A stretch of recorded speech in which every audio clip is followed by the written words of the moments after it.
હર હર મહાદેવ, હર હર મહાદેવ એ યુદ્ધનો શંખનાદ છે, સમજ્યા? તો જે માણસ એમ કહે છે કે મારી યુટ્યુબ ઉપર આટલા લાખની આવક છે, ફેસબુક ઉપર આટલા લાખની આવક છે, ભાઈ તારામાં ત્રેવડ હોય ને, સાંભળ તને જ કહું છું, તારામાં ત્રેવડ હોય ને તો આ જે પીડિતો છે એમના વિડીયો બનાવવાનું બંધ કર, જે જરૂરિયાતમંદ તારી પાસે આવે છે એમના વિડીયો બનાવવાનું બંધ કર, અને માત્ર ને માત્ર તારું જે મુખ્ય કાર્ય છે ને એના વિડીયો બનાય, અને વારે ઘડીએ દાન માંગવાના વિડીયો બનાવવાનું બંધ કર, બરાબર? કારણ કે તું પોતે કંઈ નથી કરી રહ્યો, તું લોકોની પીડાનું પ્રદર્શન કરીને રૂપિયા કમાઈ રહ્યો છે, સમજો? એ તને ભીખમાં જ મળી રહ્યા છે, સાંભળી લે.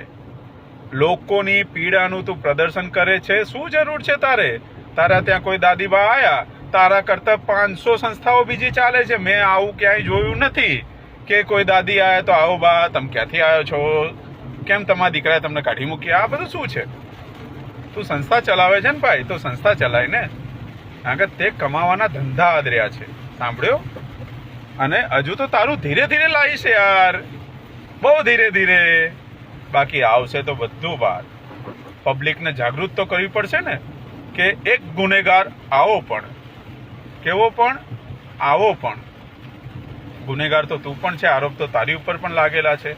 તું મને જો આરોપ લાગ્યો હોય ગુનેગાર કહી શકતો હોય તો હું તને પણ ગુનેગાર કહી શકું છું. આરોપ લાગેલા છે, સિદ્ધ નથી થયેલા.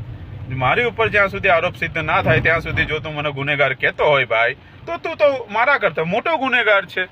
સમજી ગયો વાતમાં કે ના સમજ્યો? હર હર મહાદેવ.